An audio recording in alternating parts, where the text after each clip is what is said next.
Hello and welcome to South Asia Focus. I am Smita Prakash.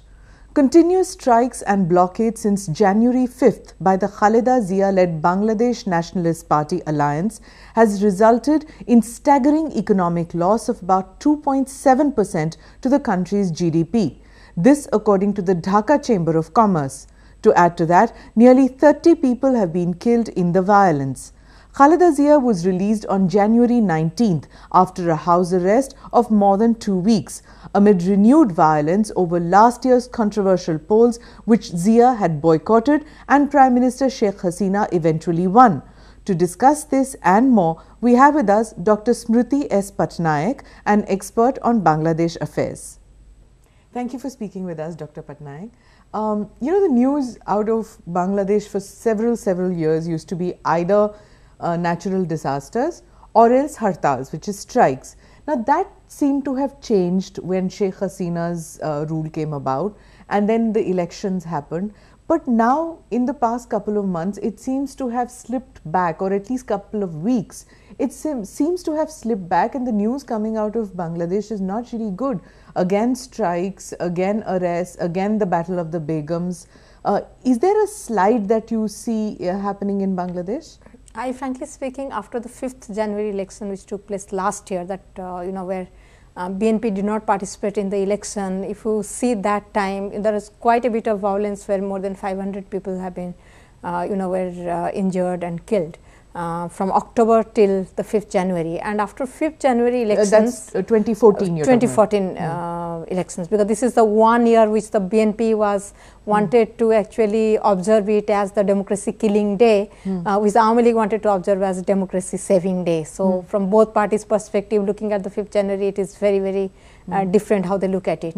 And probably that also tells you why this conflict is about what, somebody thinks it is a complete derailment of democracy and somebody thinks it is the victory of democracy, because the election took place under the constitutional arrangements which says that election will take place in Bangladesh under a election commission, which as per the arrangement in the constitution, the election took place.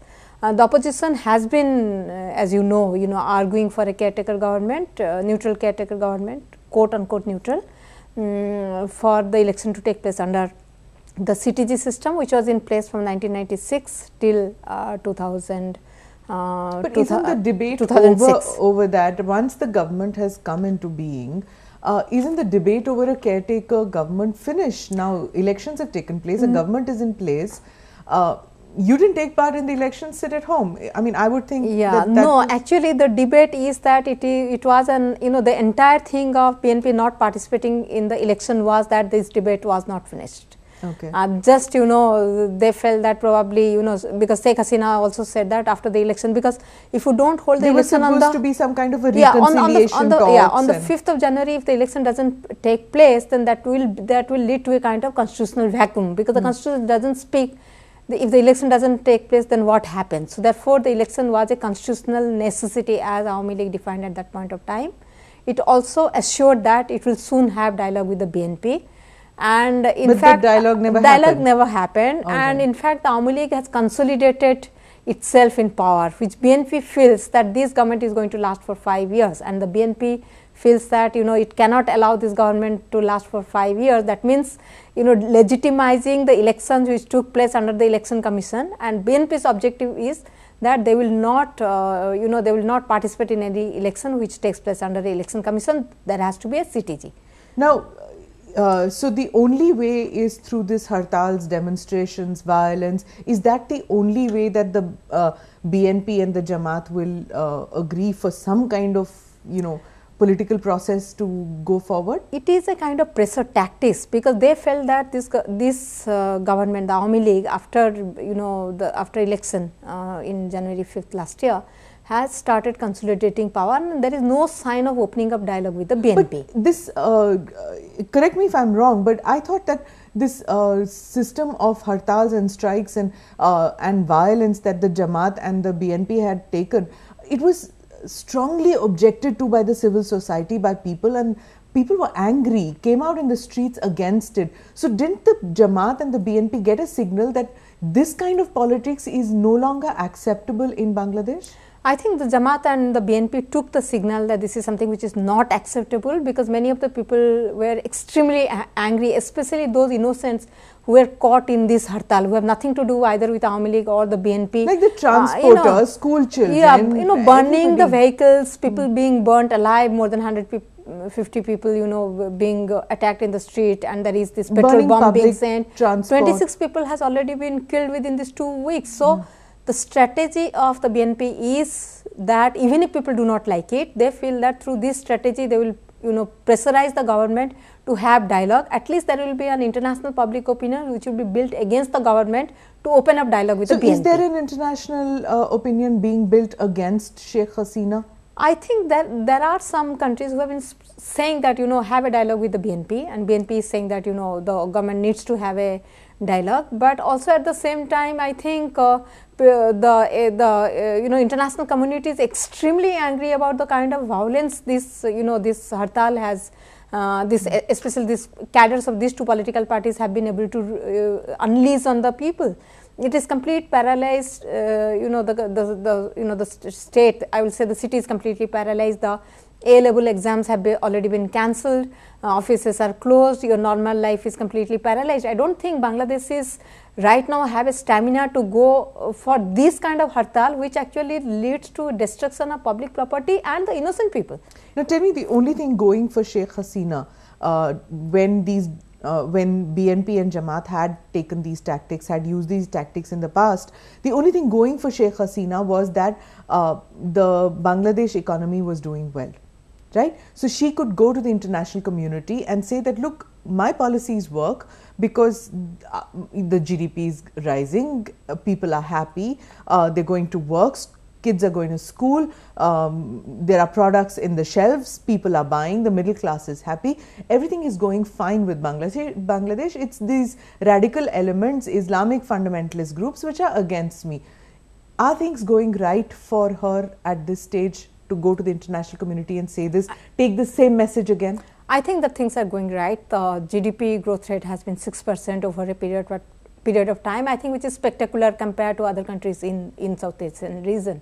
I think she still has the stance that the economy is doing well. Inflation to some extent has been in single digit, like it is 7% in December 2014, the average inflation. The food inflation also has been to some extent has come down. The non-food inflation also has come down. So therefore, there is a lot which Sheikh Hasina can show to the world as far as economy is concerned.